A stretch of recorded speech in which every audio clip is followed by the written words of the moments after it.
जय श्री कृष्ण दोस्तों, हर हर महादेव। मैं पूनम पांडे आप सभी लोगों का शक्ति कुंज चैनल पे बहुत बहुत स्वागत करती हूँ। चातुर्मास का पहला महीना सावन का महीना होता है। सावन शब्द सुनते ही आंखों के सामने महादेव की छवि आ जाती है और मन श्रद्धा और भक्ति से भर जाता है। सावन का महीना पूर्ण रूपेण भगवान शिव को समर्पित होता है और सावन का महीना बहुत ही पवित्र महीना माना जाता है। सावन के महीने में पूरी पृथ्वी हर हर महादेव से गुंजायमान हो जाती है और चारों तरफ नमः शिवाय मंत्र सुनाई देने लगता है। सावन के महीने में भगवान शिव को प्रसन्न करने के लिए उनसे संबंधित रखे जाने वाले व्रत जैसे सावन सोमवार का व्रत, 16 सोमवार का व्रत, प्रदोष का व्रत, मासिक शिवरात्रि आदि जो व्रत हैं ये सावन महीने से ही प्रारंभ किए जाते हैं। सावन जैसे पवित्र महीने से किसी भी व्रत को प्रारंभ किया जा सकता है।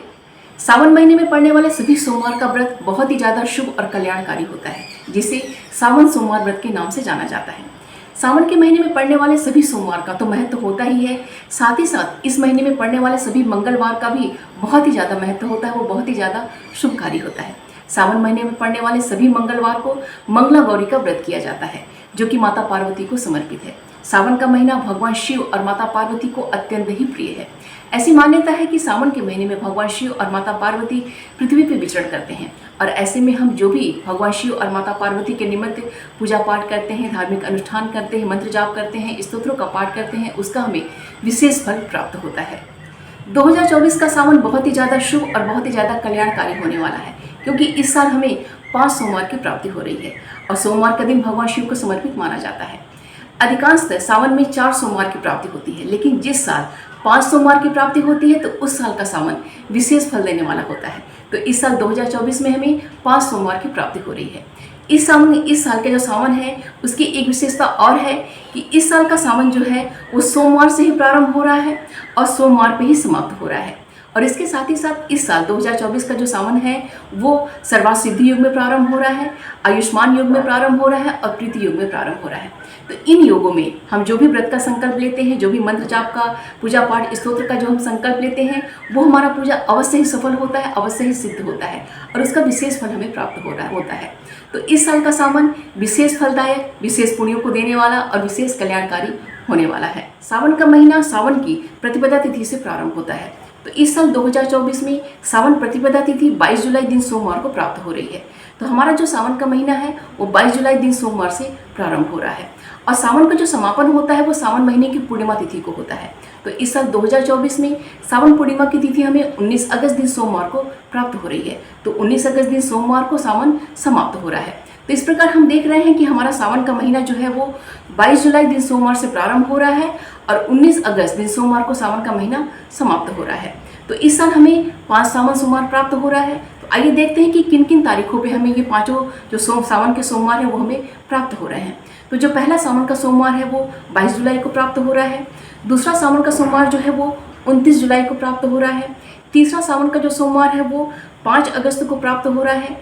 चौथा जो सावन का सोमवार है वो 12 अगस्त को प्राप्त हो रहा है और 5वां सावन का सोमवार जो है वो 19 अगस्त को हमें प्राप्त हो रहा है। इस साल का जो सावन है वो विशेष फल प्रदान करने वाला है। तो भगवान शिव को प्रसन्न करने के लिए, अपनी मनोकामनाओं को पूरा करने के लिए और भगवान शिव के प्रति अपनी श्रद्धा, अपना जो भक्ति है वो प्रकट करने के लिए हमें कुछ न कुछ संकल्प अवश्य लेना चाहिए और उस संकल्प को पूरे महीने बहुत ही श्रद्धा के संग और बहुत ही नियम के संग उसे पूरा करना चाहिए। तो कुछ संकल्प के आइडियाज़ मैं आपको दे रही हूँ, उसमें आप अपनी सुविधा के अनुसार उनका चुनाव आप कर सकते हैं। तो पहले संकल्प के तौर पे आप ये संकल्प ले सकते हैं कि सावन के महीने में इस साल 5 सोमवार पड़ रहा है, तो आप प्रत्येक सावन सोमवार के व्रत का संकल्प ले सकते हैं।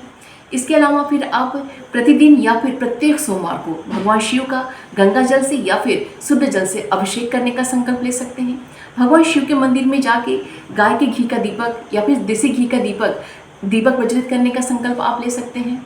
भगवान शिव का प्रतिदिन या फिर प्रत्येक सोमवार को भगवान शिव का दारिद्र्य धन शिव स्तोत्र से उनका अभिषेक करने का संकल्प ले सकते हैं।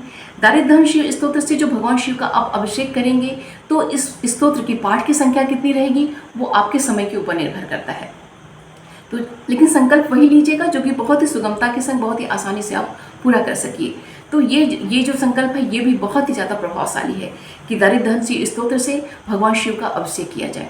अगर प्रतिदिन करते हैं तो अति उत्तम है, अगर प्रतिदिन नहीं कर पाते हैं तो प्रत्येक सोमवार को ये आप अवश्य कीजिएगा।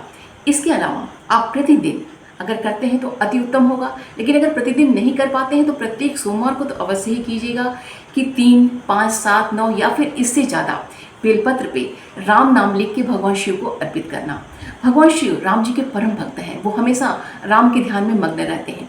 तो अगर बेलपत्र पे हम राम नाम लिख के भगवान शिव को हम अर्पित करते हैं तो इससे महादेव बहुत ही ज़्यादा प्रसन्न होते हैं। अगर आप माता लक्ष्मी की कृपा पाना चाहते हैं, उनको प्रसन्न करना चाहते हैं, तो इस सावन के सोमवार में प्रतिदिन अगर आप ये उपाय करते हैं तो बहुत ही अच्छा आपको परिणाम प्राप्त होगा।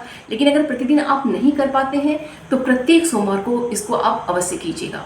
आप प्रतिदिन भगवान शिव को गंगा जल या शुद्ध जल से उनका अभिषेक कीजिए और उसके पश्चात एक घी का दीपक प्रज्वलित कीजिए और महादेव को श्री सूक्त का 16 पाठ उन्हें सुनाइए।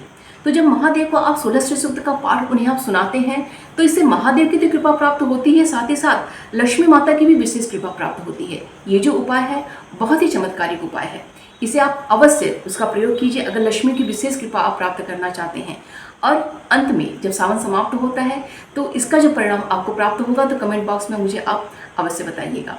अगर आप 16 श्री सूक्त का पाठ नहीं कर पा रहे हैं, 16 इतना समय आपके पास नहीं है, तो कम का संकल्प लीजिए आप, जिसे आप आसानी से कर सकिए। लेकिन अगर 16 श्री सूक्त का पाठ करते हैं, आप महादेव को आप सुनाते हैं, तो बहुत ही अच्छा इसका परिणाम प्राप्त होगा। इसे आप अवश्य प्रयोग कीजिएगा। इसके अलावा इस महीने में दीपदान का बहुत ही ज़्यादा महत्व होता है, तो आप महादेव के निमित्त आप 108 प्रतिदिन अगर आप करते हैं तो ठीक है। अगर प्रतिदिन नहीं कर पाते हैं तो प्रत्येक सोमवार को आप ये संकल्प लीजिए कि महादेव के नाम से आप 108 बत्ती वाला दीपक आप एक प्रज्वलित कीजिएगा। इसके अलावा इस महीने में आप प्रतिदिन आप जो शिव चालीसा है उसके पाठ का संकल्प ले सकते हैं।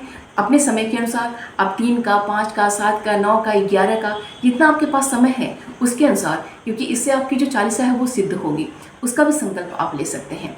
महादेव का जो 108 नाम है उसके पाठ का संकल्प आप इस महीने में आप ले सकते हैं। अगर आपके घर के आसपास बिल्व का वृक्ष है अर्थात बेल का पेड़ है तो आप सावन में प्रतिदिन उस बिल्व वृक्ष में 1 लोटा जल अर्पित कीजिए और 1 लाल पुष्प अर्पित कीजिए और प्रतिदिन संध्या काल में वहाँ एक घी का दीपक आप वहाँ पर प्रज्वलित कीजिए। इससे महादेव की आपको विशेष कृपा प्राप्त होगी और साथ ही साथ त्रिदेवियों की अर्थात माता लक्ष्मी की, माता काली की, माता सरस्वती की आपको विशेष कृपा प्राप्त होगी। ये भी बहुत ही अच्छा उपाय होता है, तो इसका संकल्प भी आप ले सकते हैं। इसके साथ ही साथ एक सावन का जो महीना जो होता है बहुत ही पवित्र महीना होता है, बहुत ही ज़्यादा कल्याणकारी महीना होता है। तो इस महीने में आप सभी तामसिक चीज़ों का परित्याग करने का संकल्प ले सकते हैं। प्याज है, लहसुन है, मांस मदिरा है, नशीली जो चीज़ें होती हैं, इन सभी का परित्याग करके एक सात्विक जीवन जीने का संकल्प भी आप ले सकते हैं। तो जितने भी मैंने आपको यहाँ पे उपाय बताए हैं, जितने भी संकल्प लेने का तरीका बताया है, तो इनमें से जो भी आपको उचित लगे, जो भी आपके अनुसार हो, उसमें से आप संकल्प लेके उसको श्रद्धा भाव के संग पूरे महीने उसको आप अच्छे से प्रतिदिन अर्थात 22 जुलाई दिन सोमवार को इसका संकल्प लेंगे आप और प्रतिदिन आप उसको पूरा करेंगे और 19 अगस्त दिन सोमवार को ये आपका संकल्प समाप्त होगा। उस दिन ये संकल्प आपका पूर्ण होगा। तो उम्मीद करती हूँ कि यह वीडियो आप सभी के लिए बहुत ही उपयोगी होगा। वीडियो को प्लीज़ लाइक कीजिएगा। चैनल पे अगर नए हैं तो प्लीज़ चैनल को सब्सक्राइब कर लीजिएगा और नोटिफिकेशन का बेल जरूर ऑन कीजिएगा और वीडियो को ज़्यादा से ज़्यादा लोगों तक शेयर कीजिएगा ताकि और लोग भी इसका लाभ उठा पाएँ। भगवान शिव और माता पार्वती की कृपा दृष्टि हम सभी पर बनी रहे, यही मंगल कामना है। मिलते हैं अगले वीडियो में। अपना और अपनों का ख्याल रखिएगा। जय श्री कृष्ण। हर हर महादेव।